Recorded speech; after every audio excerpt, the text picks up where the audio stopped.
This video is gonna piss some people off, and that's okay. Today, we're talking about 18 lessons I've learned in 18 years of my existence on planet Earth so far. My name is Lila, and I'm your host for Becoming Disscomfortable, a Gen Z podcast dedicated to helping you become the best version of yourself. Number one, happiness is a choice. Beyond a certain threshold of money, of life quality, of anything, happiness becomes a choice, and in order to maintain it, you have to make an active decision to do so every single day. Every single day you wake up, it is a choice. It's not going to be thrown your way. Nobody's coming. Nobody's going to do it for you. You have to do it yourself. It's an active decision you make. To me, happiness is not settling for whatever you have in life, but rather accepting it while still continuing to work towards your goals in the future. But like using it as an excuse, using I don't have this in my life yet as an excuse to not be happy or to not truly savor the feeling of whatever you do have right now is pretty stupid in my opinion. And the reason I can say that right now, honestly, is because I have done that. I've made that mistake before,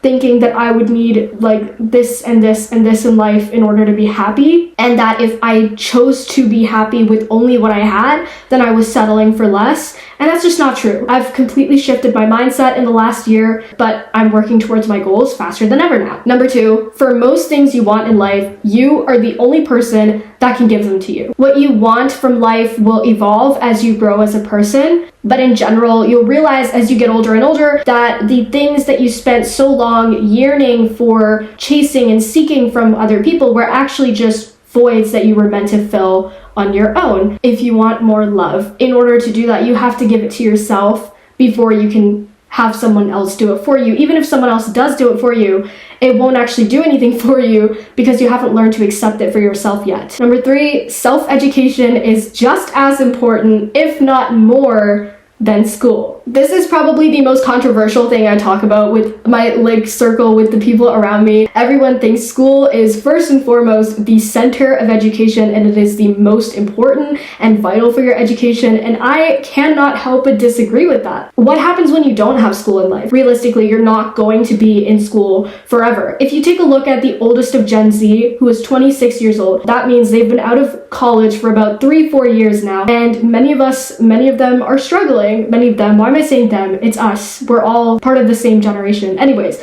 point is, people struggle a lot when they get out of college, when they suddenly are thrust into the world with no foundation set whatsoever for what they're going to do with their lives when they don't have school, when they don't have someone holding their hand, when they don't have someone guiding them. That is what self-education is absolutely essential for. I think by now it's pretty self-evident as to why it's so important to continue growing and evolving as a person, even outside of school. So I'm not going to go into that, but in order to do that, you need to figure out a means to continue educating yourself, to continue learning. In today's digital day and age, we don't have an excuse. We have access to absolutely anything we would like to know just at the tips of our fingertips. I think we take that for granted a lot, and we don't use it to the extent that we should. I'm not saying that you have to be learning 24/7 or that you have to just be consuming information all day, but when you realize the importance of self-education and you make it a commitment in your life to learn outside of school, that is when you're not going to have to depend on school for your success. School is important, but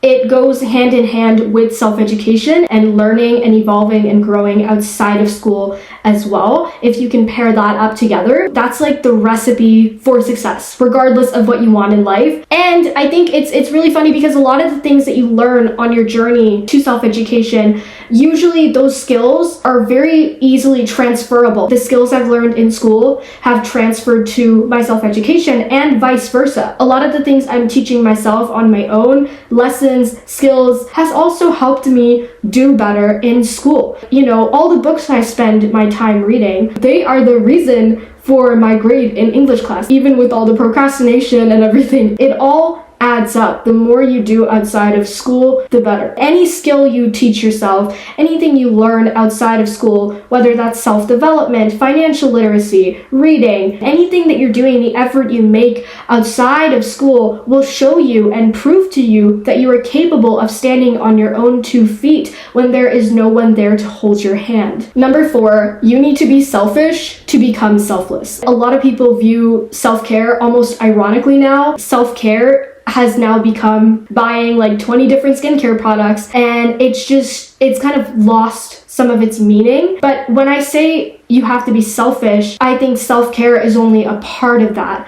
And what I really mean isn't buying 20 different skincare products or treating yourself to new things every single day. When you be selfish, you are investing your most precious resource, which is time, in yourself before you decide to invest it into other people and other causes that matter to you. The reason for that is because when you do it in yourself first, it's going to help you become more reliable for other people if that's your goal. This will allow you to build the foundation for you to stand on and help other people. When you can stand on your own 2 feet, then you can help other people stand on theirs, You can't do it if you don't have that balance by yourself. Or maybe you could possibly do it, but there's no way that you can maintain that consistently and in the long term. We see so many people get burnt out after dealing with the stresses of life, and they end up like centering their focus on like just trying to survive. And we shouldn't make people feel bad for wanting to focus on themselves before they decide to focus on other people. I don't know, it was just always really painted really negatively in school too. The top priority was always volunteering, and if you didn't do it, then it was almost that you were considered a bad person. Obviously, the end goal should be, to help others and to be of service to people, sure. But until you build yourself up, like you can't help other people if you don't help yourself first. Number 5, branching off of the last one,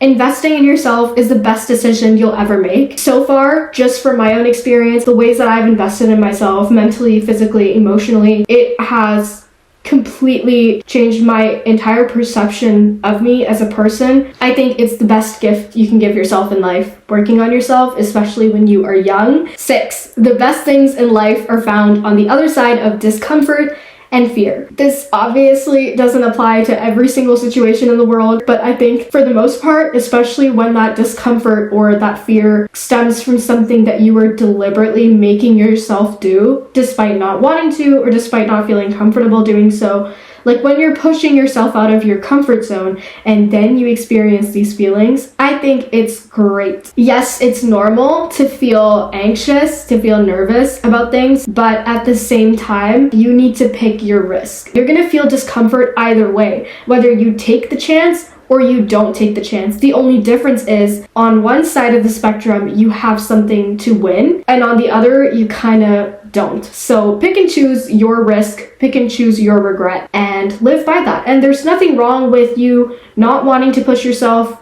to the extent that other people are. You're not in competition with other people, you're in competition with yourself. And I would probably go as far to say your past self, but not anyone else. Number 7, similar to that one, fear, uncertainty, and feeling lost in life can often be a good thing because it's like redirection. I made a little video on my Instagram talking about how sometimes when things don't work out for you in life, when it feels like the universe is rejecting you or just not letting anything go your way, that can often have the opposite effect, and it can actually be to redirect you in the direction and pursuit of something new. Not everything is going to apply to this, but rejection can be redirection. And I'm not the only one who believes this. There are countless videos and countless people on the internet, off the internet, who can give you testimonies based off of this. I was reading this book called 101 Essays That Will Change the Way You Think, and the author brought up a very interesting point where she said, sometimes feeling lost can actually indicate to you that you're doing the right thing.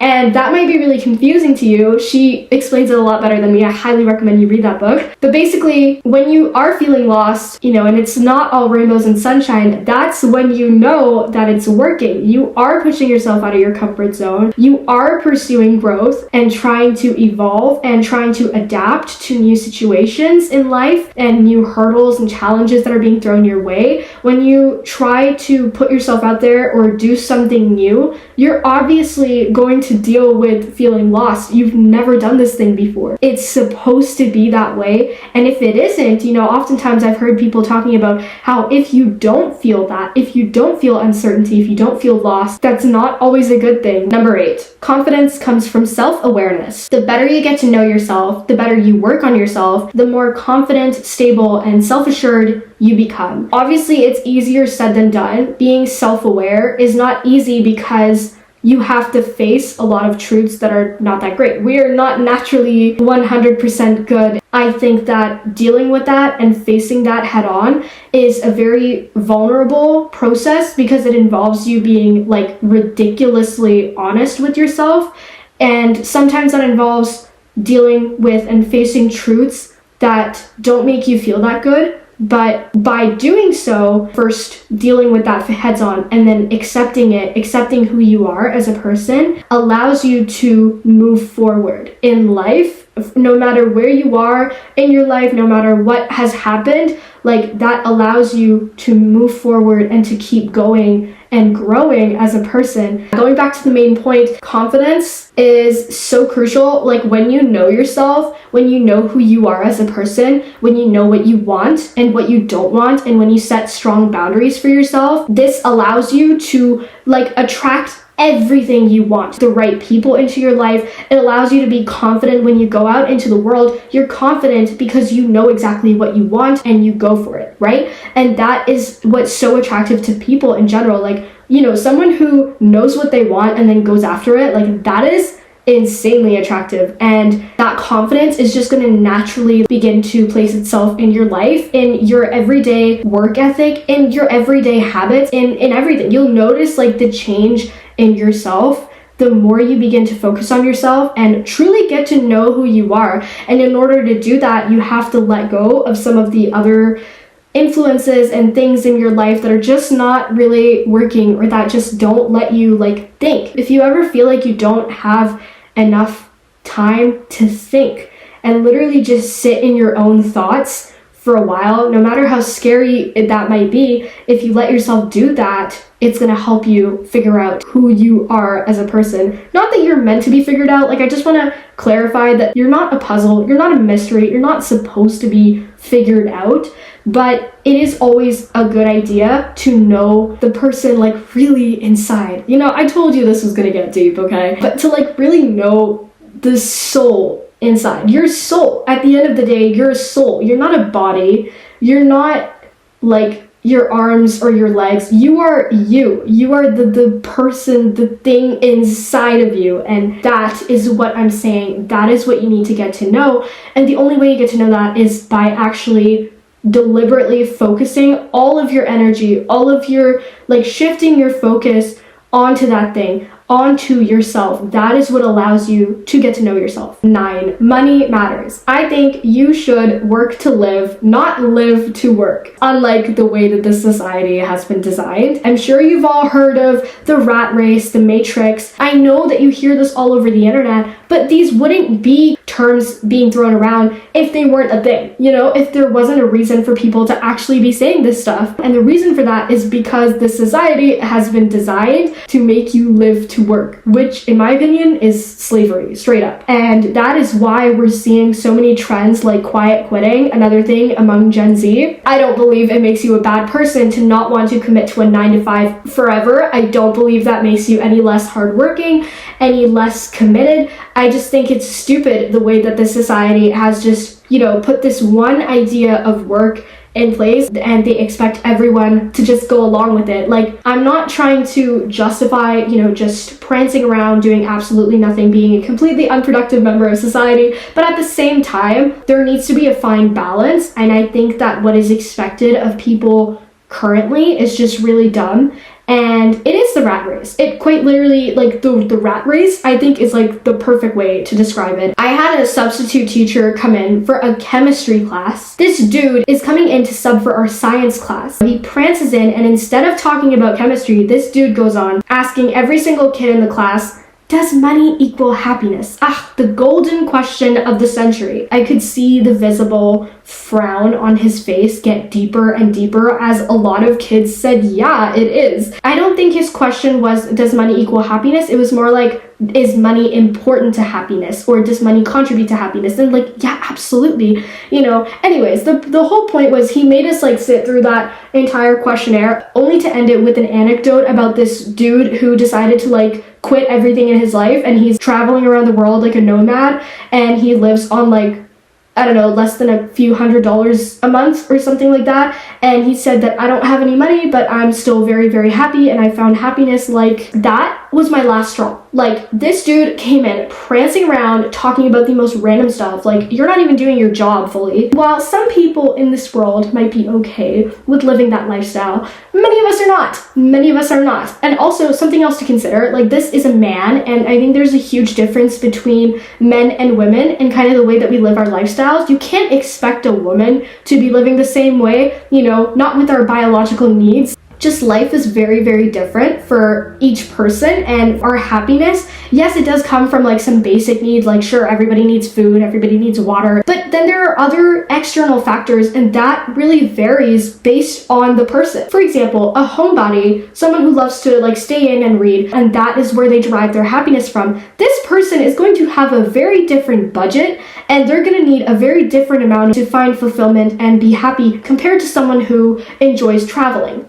And that truly brings them happiness, connecting with other cultures, other people, and exploring different parts of the world. Just considering this example, these are two very different people, and obviously the latter is going to be way, way, way more expensive as a means to bring about happiness.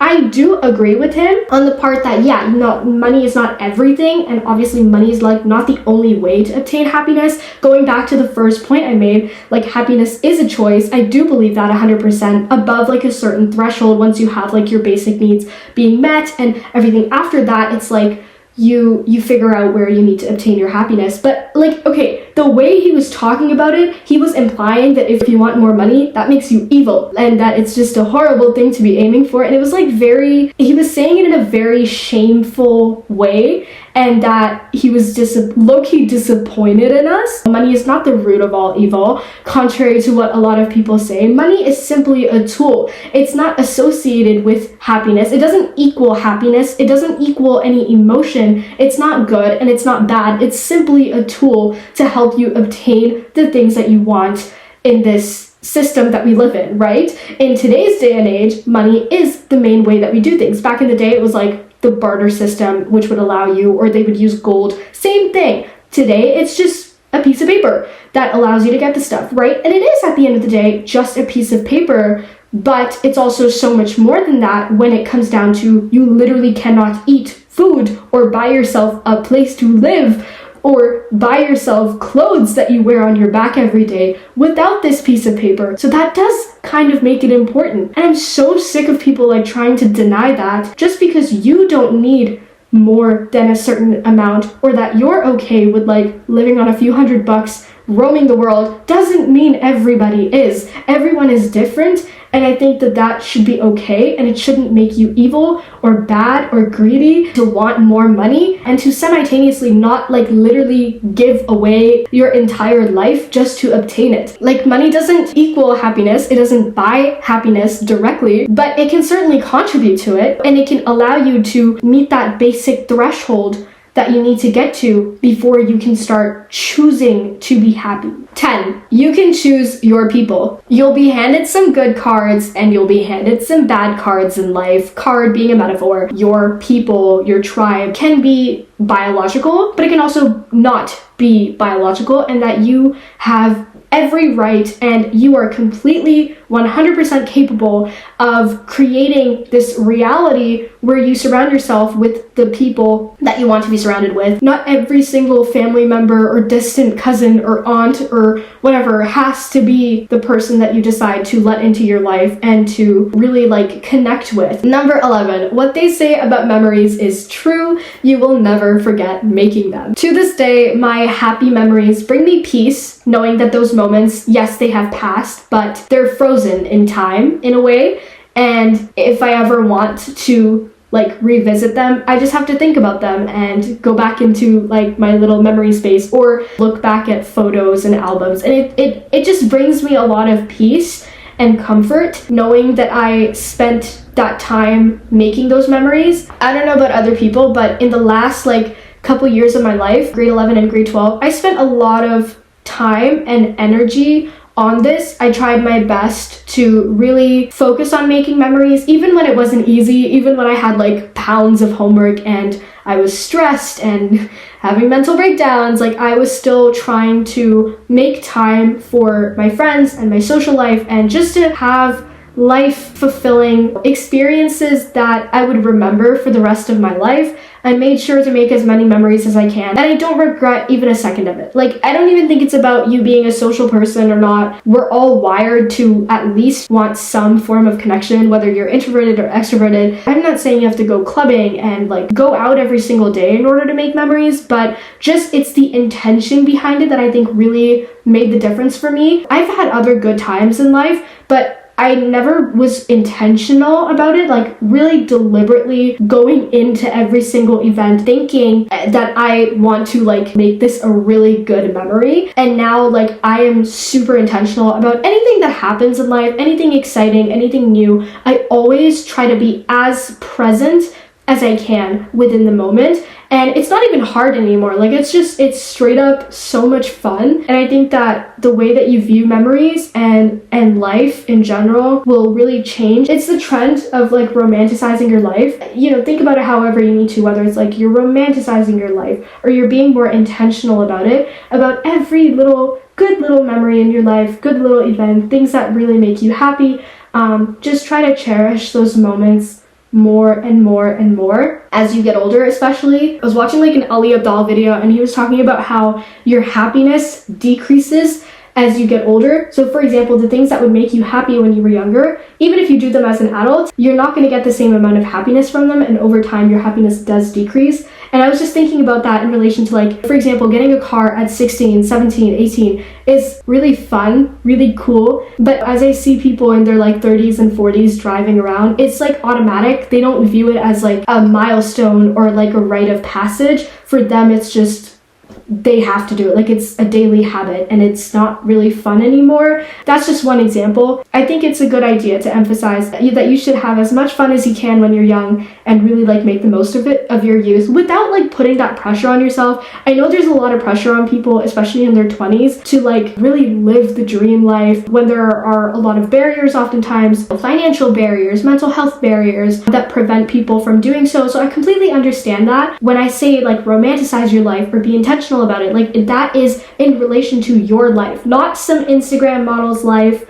not what you're seeing on the internet, but like what can you do with your life to make it slightly better, to romanticize it a bit more. Again, you're not in competition with anyone else. We're avoiding the whole co-comparison thing. It's just about you. 12, purpose over passion. For the longest time, I believed that passion was the most important thing. And so because that was the way I thought, I began to do that. I actually started pursuing my passions. I love creating from a young age. I've always done this with everything from like arts and crafts to knitting hats and scarves to making stickers to doing calligraphy to film and video editing. Like always just creating something. I guess you can call it art. It is art. I never considered myself an artist, but I guess it is art. So I pursued that for a while, and in the last like year or two, it's become more about film and editing, and I'm finally like getting into it consistently. And it's great on the one hand. Like I do feel good about like creating something and putting it into the world consistently, and yet I don't think it's everything. Like this is not what I want to do with my life forever. And I think that is so important, making that distinction between purpose and passion is so important. I hear this time and again, do what makes you happy and follow your passion. And I just think it's a bit overrated. Actually, I think it's really overrated. Happiness is so damn overrated. I don't want to be happy 24/7, And that might sound absolutely ridiculous to you, but it's like if you don't feel the other moments in your life and the other emotions in your life, how are you going to feel the happiness? Like, truly feel it. And also, I think that purpose, it can motivate you and inspire you to do things you never thought you could have done. Purpose, I think, is like the main driving force behind like making some of the biggest changes in the world. I think the purpose behind something can make it so much more of a valuable investment of your time and energy than passion. If you get your purpose down, you're on the right path. And also your passion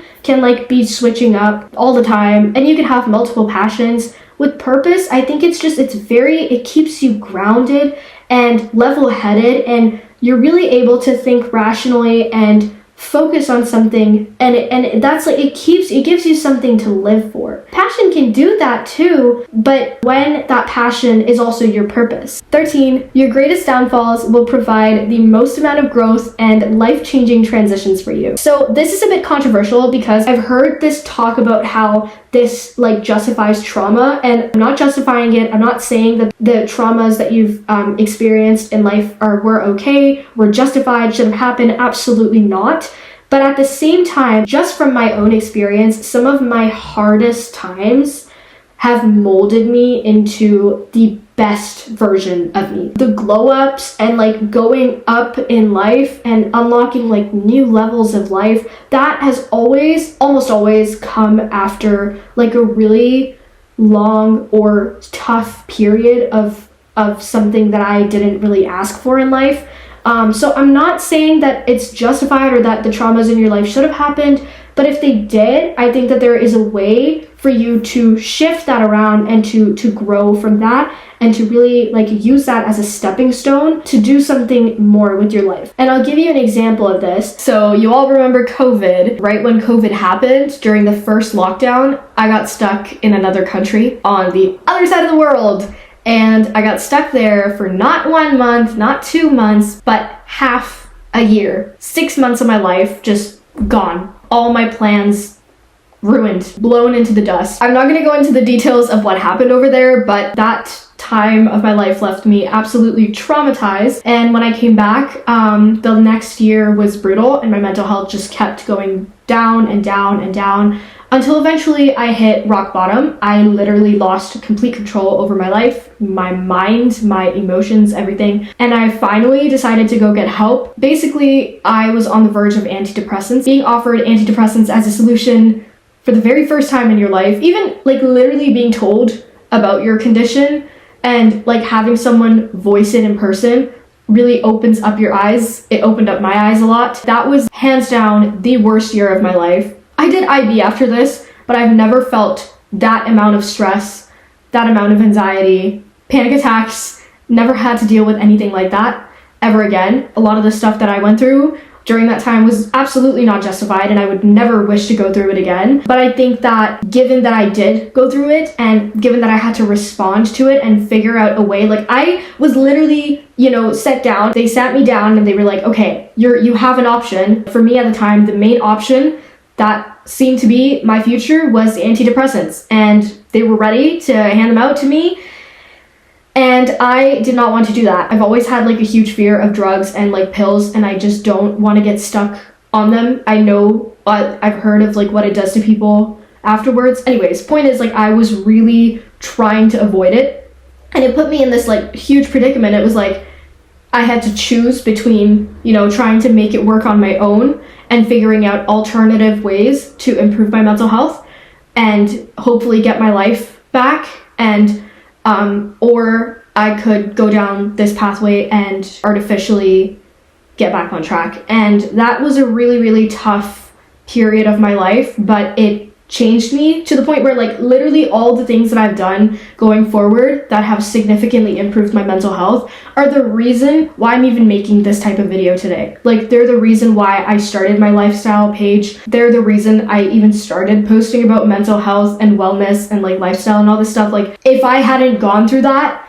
I wouldn't be where I am today. And that's not to say, again, that it was a good thing that I went through it. I would never return to that age of my life, not even if you paid me $1 million, like, but it really did change me. I grew and I did have to learn to adapt and learn to take care of myself in ways that I never prioritized, never even knew existed, never had felt a need to do some of these things before I went through that. A lot of the times you'll hear this in other people's success stories. They'll talk about this like one moment or period of their lifetime being very life-changing and a turning point for them. You know, at least try to make an effort to shift your mindset or to look at it from the perspective of, hey, what can I learn from this? The point is you have control here, and no matter what hardships or downfalls you have to experience in your life, you can turn your life around and you can go forward again. And those words might seem shallow, but I've literally been there. Like,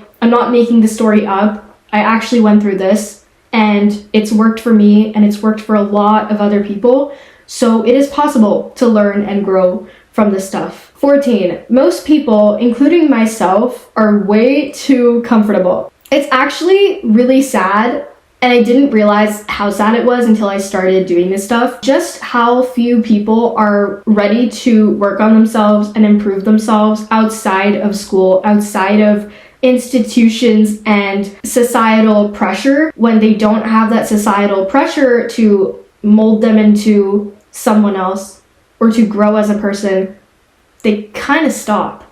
And I know I'm generalizing here, but even finding people in the wellness space, self-improvement, anything, it's been difficult. I would like to hopefully see more people take it upon themselves, make it a priority in their life to try to be less comfortable, because like I said, you'll find tons and tons of good on the other side of fear and discomfort, the things you want, the things that you're looking for, yearning for, those voids that you're seemingly trying to fill. Sometimes you need to step out of your comfort zone in order to grow. 15, people can't read your mind. As a result, I think working on your communication skills outside of school, outside of being told to do so, is so important for your self-development and growth, and also ability to connect with other people. Sometimes I feel like I'm being very clear, but I'm not. You know who you are. You know what mistakes you've made in the past, what good things you've done, what bad things you've done. You know it all. And so you can cut yourself slack, or some people have the opposite effect. Some people judge themselves too harshly. But either way, you are more likely to do that to yourself. When you meet someone, a third party, they don't know anything about you. I think communication is absolutely essential in every type of relationship you can think of. Professional, romantic, friendships, family, anything. I think just learning to be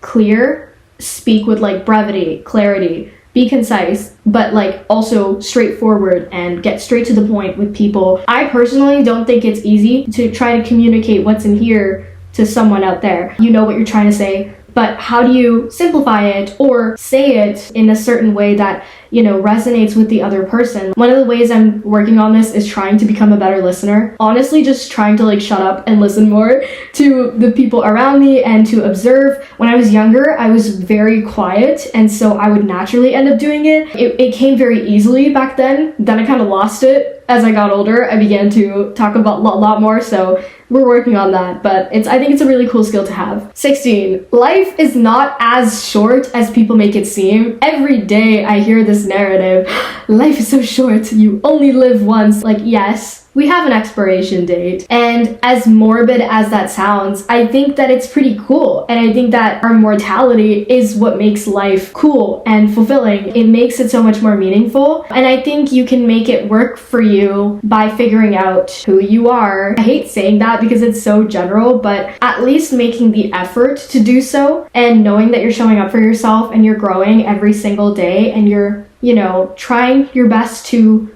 avoid regrets. One of the biggest mistakes I've often heard people talk about is regrets of not doing the things that they wanted to do. So if you can try to avoid that, I don't think that life is going to end up feeling super short for you. As I became more intentional over the last few years about my life, really honing down, focusing on what I want and how I'm gonna get it, like keeping my eye on that consistently has allowed me to like almost slow time down. 17, you don't have to experience heartbreak in order to understand it. Growing up, there was always this narrative around me that you have to go through like these many relationships before you can mature as a person. I think if you go into a relationship with the intention that this is a practice run or I'm just gaining experience, I think that that's just flat out ridiculous. To mature, to grow as a person, you don't need to experience heartbreak. You need to experience that opposite of that by working on yourself. Obviously, working on yourself doesn't solve all of your problems, but I think it does help you become better prepared to deal with problems in your life. And number 18. 18 is a very weird age to be at, arguably even more than going through puberty as an early teenager. Like, and I don't hear people talking about this like at all. Half the time, I don't know what I'm doing. And other times I'm like, yes, I got this, adulthood, we're gonna master this, we're gonna conquer this. Definitely a very weird age to be at. I'm shifting between getting along with people in their 20s and getting along with people my age, if I can even find people my age. And you know, it's like you're not a child anymore, obviously, but you're also not an adult. Like, I'm not as much of an adult as the 52-year-old next door, you know, with 3 kids and a mortgage. Like, I'm not there yet, but I'm also not who I was like 5 years ago. And credit cards, driving, taxes, this stuff, it's too much. It's too much. And I feel like it's coming from every different direction. But yeah, that was my rant about being 18 years old. I wanted to finish this before I turned 19. I hope you guys enjoyed that. This was very deep, very philosophical indeed. Thank you guys so much for watching.